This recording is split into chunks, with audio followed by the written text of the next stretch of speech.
we're about to go to Italia Autosport to see a pretty incredible collection of cars, but the one I want to see is the F40. This isn't a cheap car. These things go for 2.5 to 3 million pounds each. John was actually famous for racing the F40. He did very, very well. Chances are, I think he might have one. He might even have two in the garage, so we'll actually go to see it. There's been 3 major crashes. Now, crash 1, it was actually a car dealership, and they actually crashed one of these F40s in a tunnel.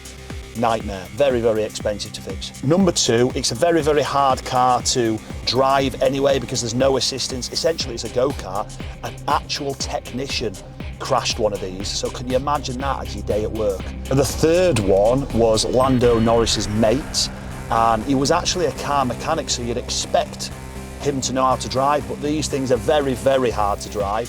He's crashed one. So that's how difficult these things are to drive. If a bloody mechanic who knows everything about a car is crashing them, you don't want to be a normal punter buying one of these things because you're probably going to kill yourself. But now we are going to go see John at Italia Autosport, and I want to get his opinion on why these cars are being smashed up. Well, German cars are built without a soul. We'll leave that on the shelf in Germany. Yeah. So Italian cars are built with a soul. But if you get a dealer type mechanic working with Italian cars, you're going to get unreliability. Understood.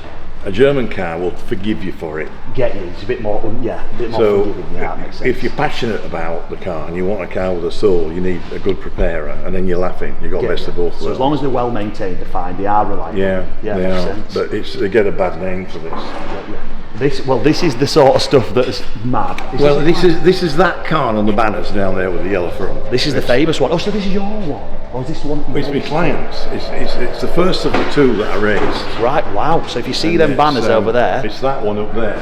Wow. So it lives with me, this car. It's now fully restored. So this is a famous one. This is a famous one. It's a very famous one.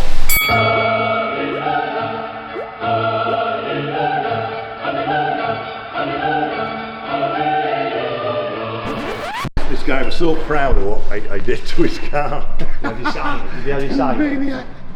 And so he had me put a plaque on the dash. You want to just have a look at that. He tricked Ferrari basically. So he got it.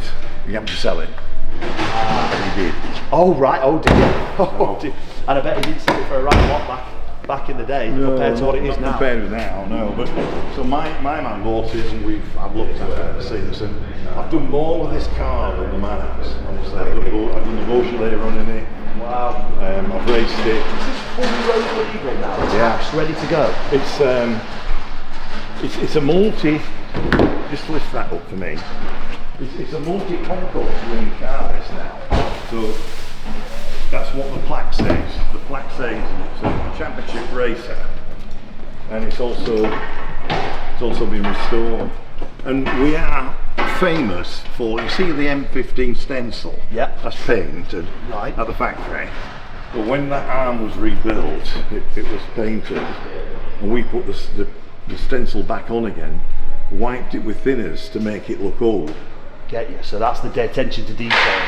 So I think we're art forgers. Yeah, that makes sense. Yeah, it does make sense. Yeah, instead of just printing it. It's as exactly as the factory built it. Now there was a crash in one of these recently, wasn't there? 3 crashes. And what, for the people that don't know, what's a car like this go for nowadays? A good one. This is probably more than for some of them. 2 to 3 million. 2 to 3 million. Yeah. So a good one's going for 3 million, and someone's crashed. So if that car came to you, they're having a big bill surely to make it like for like. It's a bad crash. Will the insurance actually cover stuff like that then? It was a Ferrari specialist mechanic who crashed the first one. Oh, wow. And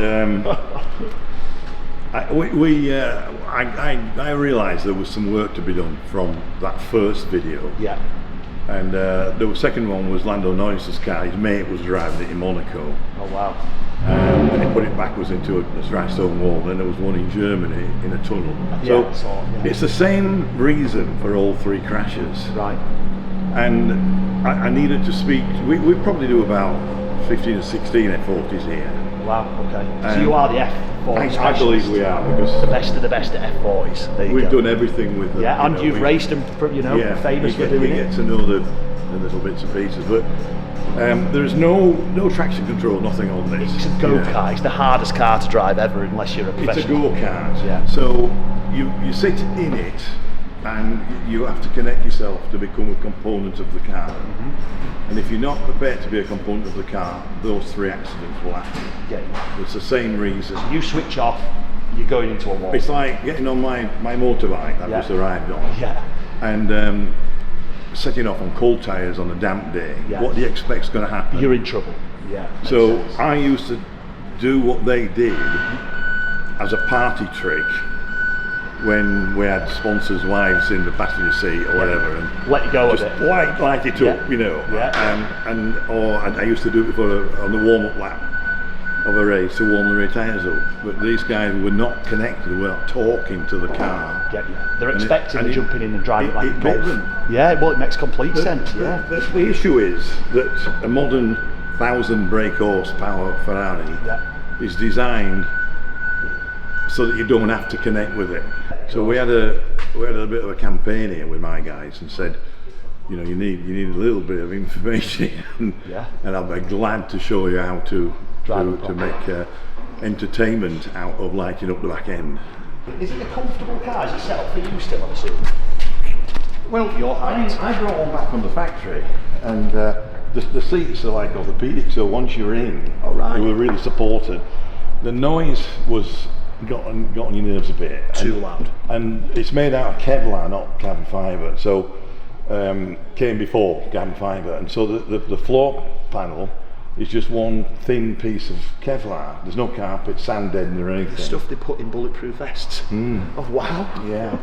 There were 6-hour races that I did, and I wasn't competitive. It was, you know, we were invited because F40 raced at Le Mans in a different class, obviously. Get you. But it was fantastic to do 6-hour races among those cars. My back would be bloody dropped to bits. I remember going up Eau Rouge in Spa, and a bloke called Wayne Percy and a Silkwood Jaguar came past me going up Eau Rouge, and you know they have those sort of wheel covers on the rear wheels on those Silkwood Jaguars. Well, one exploded, a tyre exploded and showered me with purple carbon fibre, and it was stuck in the air intakes, and of course he had to pull it in and I waved as I passed it, but in my air vents was all these carbon fibre. Jesus.